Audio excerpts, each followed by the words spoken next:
since I found out I could talk to my grandpa in the afterlife through a psychic medium, I realized he has so many nuggets of wisdom to share with me, which I hope to share with you guys. So if you enjoyed this video, please like and subscribe down below. If you have any questions for Grandpa Luan, comment below and they might be featured in our next video. So thanks again for watching, and I hope you enjoy. Hello.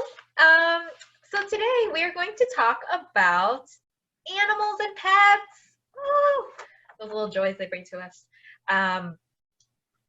Grandpa, do you have anything to say? And first off, to when it comes to animals and pets that we have, I knew that in Vietnam, you probably weren't a fan of them, but that was a different culture and a different time. It's funny he was mentioning that. He was saying how animals were kind of more pragmatically viewed, like, you know, to eat or to be workers, you know, to help humans. So it was, he feels differently now, but in life is definitely a different kind of, it's just that's how culturally and like just in that area of the world, in many areas of the world, is they're not always viewed as pets. But he's saying that they're actually, so he loves plants, but he sees how pet energy is also very healing and is admired by a lot, but still misunderstood. Misunderstood by the Western world? Yeah, just like everybody. Like some cultures kind of knew the magic of pets. Like some Egyptian, ancient Egyptian stuff. But yeah. So there's like a documentary, I think it was on Netflix maybe, or some other, I forgot, streaming service, where it talks about the cat killer. And just to give a quick synopsis. No. Yeah, so this guy, he was, I guess, sick in the head, and he started off killing. Trigger warning, guys, because this is referring to that Don't F with Cats Netflix documentary. Yeah, Don't F with Cats. Yeah, that one. Warning. This is talking about animal cruelty. So yeah, just in case, you can skip ahead if this is something that will trigger you. So just a little warning. So yes. So what was interesting was he started killing animals, small cats, and then but authorities didn't really do much about it. But obviously, it kind of got worse, and where he finally killed a human, and that's when it got attention on the news, and they actually investigated all that kind of stuff. So why is it that humans don't, not all humans, but why in general do humans not pay attention as much to animals versus us humans? Okay, so Grandpa's kind of bringing back in, kind of similar to the plant thing. We have a kind of arrogance, and it's just and he said we've also not been taught from the time we're young to really appreciate animals. Like, yes, like classrooms may grow an animal or visit a farm, or somebody's talking about, like, you may see some of this stuff on like a field trip or a class project, but people aren't, because he said it's part of it is, he said it's not like really like, it's more of just how we evolved or came to be in this modern society where almost like we don't know any better of what we're starting to. And basically it's just people are torn between the ideas of animals as like food, and then also like people then experience the companionship of an animal, and it starts to open their minds up to like, maybe they start to see how intelligent they are and all these quirky little things they do, and they see they have personalities and habits, and they have love, and it starts to open people up like, oh, if my cat or my dog is doing this, then does that duck feel like that? Does that mole rat feel like that? It starts to open up, does that chicken feel that way? Is it just some animals, or is it all animals? So he's showing that it starts this process of choosing an animal companion, let's say that. Choosing an animal companion is a great gift to give to yourself. However, not everyone should have an animal companion because they don't actually respect the animal. So some people get the animal because they like to control something. They like to dominate something. Yeah. They get thrills out of abusing something and watching it come back to them, right? So that's kind of the case of sick people like that Criminal person in that, and I haven't seen that, but I've heard people talk about it, that Netflix documentary, I guess. It's kind of like that sociopathic, psychopathic type tendency. And I don't think all sociopaths always kill animals, but there's definitely a stronger propensity to. Yeah. He's saying that some people should not have animals as pets. Yeah. Because they don't actually look at them as a companion, they look at them as a toy. And he's saying animal abuse, oh, interesting, okay. He's saying people can abuse animals even by like over controlling them, dressing them up too much, is like little, just kind of like stuffing them into like puppets.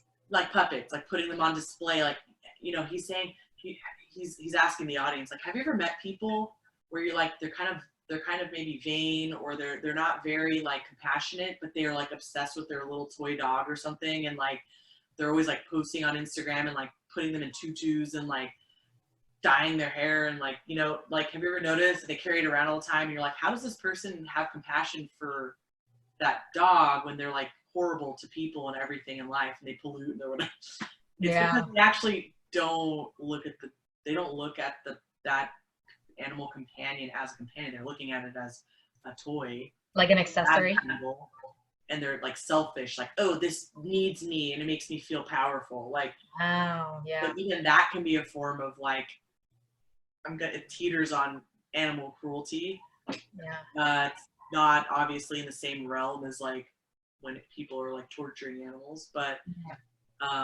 it's a different type of kind of weird relationship that's not super healthy. But yeah, so it's very deep. There's a lot of levels to this for sure. Do animals think like humans? Like, for example, do they have best friends? Do they hold grudges? Yeah, because a lot of them do have personality. So, what do you think, Grandpa? He's laughing. He's like, they do hold grudges, but it's in a different way. It's in a different way than, it's not from an ego place. It's their way of communicating. That they're unhappy about something. Okay. Or they're displeased about something. It's just their way of communicating, because they can't talk to you. Yeah. So you might notice their behavior. And some animals don't hold grudges really as much as others.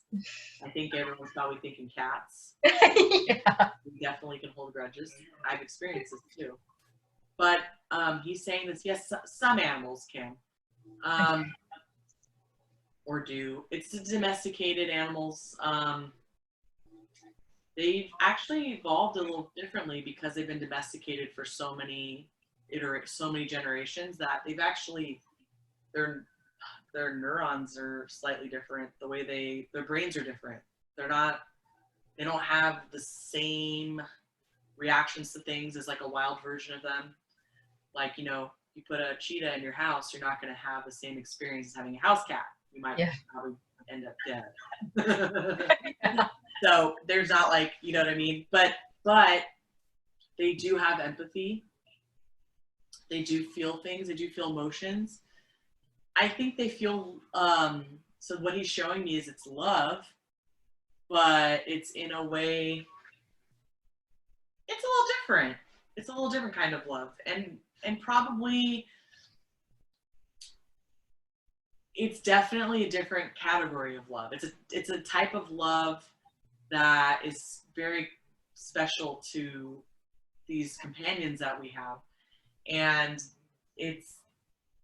that's why people feel so fulfilled from it. Grandpa's showing that it's a special, pure kind of love that is not adulterated by material things or like jealousy, or it's like this, it's very like a pure loyal love. Yeah. And like, look, the animals could get jealous for sure, but it's different. It's not coming from an ego place. So he's saying, yes, they feel things, but it feels different. Like if we felt their kind of jealousy, it wouldn't feel quite the same. We wouldn't maybe register it as like jealousy that we're familiar with, but it's their version of it. So they do have these complex emotions. They just, if we were to feel their emotions in our bodies, it would feel a little different. They still feel fear like we do very similarly. And that's one that we can share.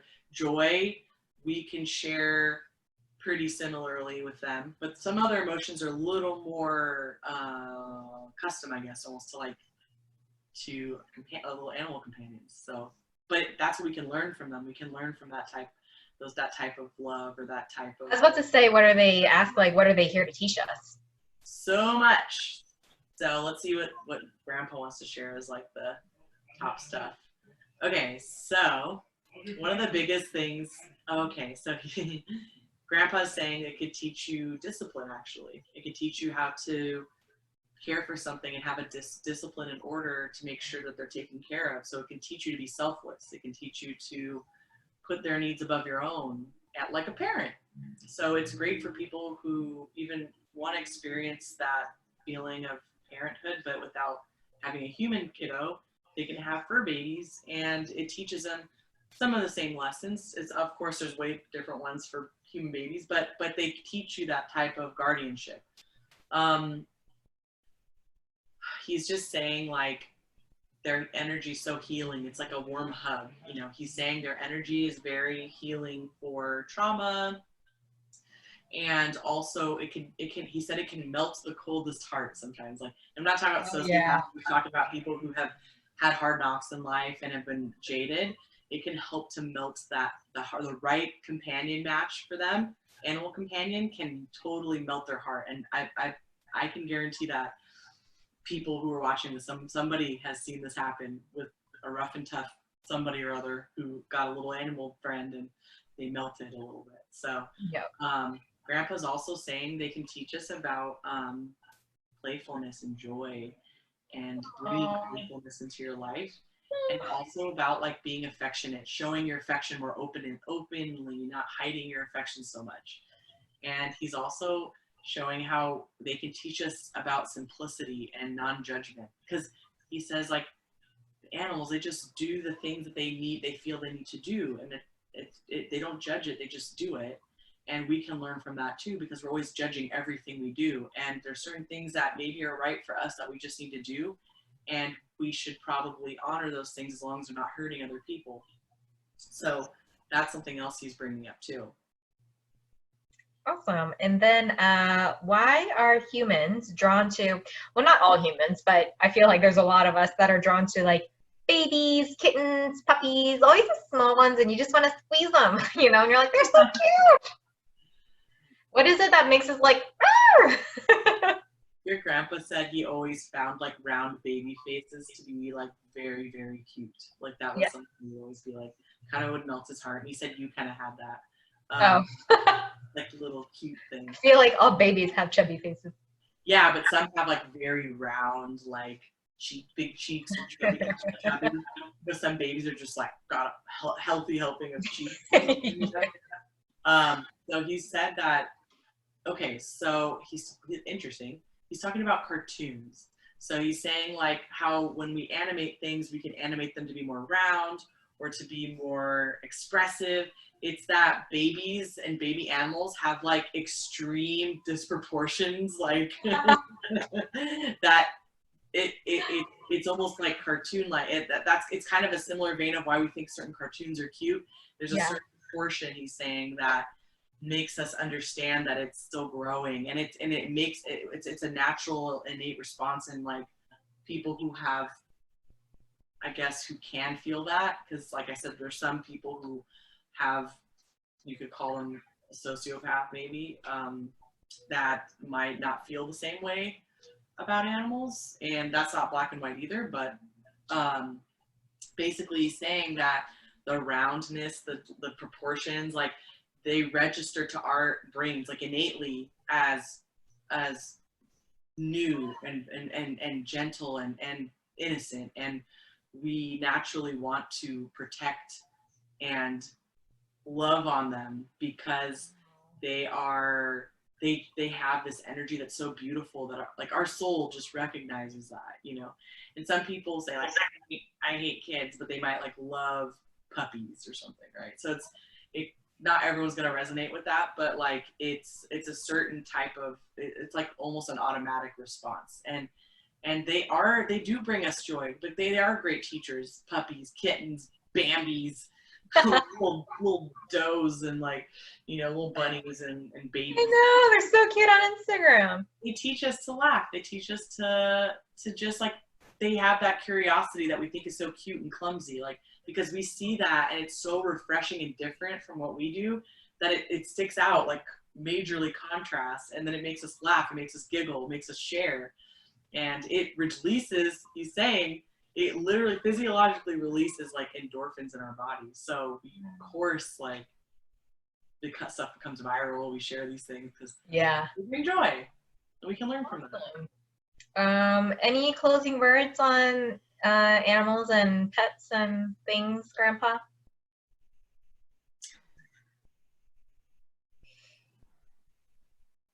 He's saying they're great teachers, and to look at, if you have a chance to learn from an animal, you can heal so much. Like an animal, even not a non-domesticated animal, even he's like talking about sitting in the park and just like watching squirrels, like, watching little squirrels and birds. He's like, you can learn. Imagine it as an old man feeding birds. Yeah, exactly. What he's saying is that, like, you can see how they play together, how they communicate. Like he said, they almost make time slow down when you watch them. Like time stands still, because you could get so enveloped in their world. And we walk down the street all the time, we ignore all the birds, we ignore all the squirrels and the little bugs and everything, and we just like are rushing around. And he's saying paying attention to them can help you slow time down, and like almost like another dimension of like thought and existence. Like they can teach you so much. They can heal your heart, they can make you smile, they can provoke thought. They're very powerful, and he just says not to underestimate them because they're the best teachers. Awesome. Well, thank you so much. That was such a heartwarming, for me at least, session on this topic. He made him happy. He's smiling. He's got a big smile.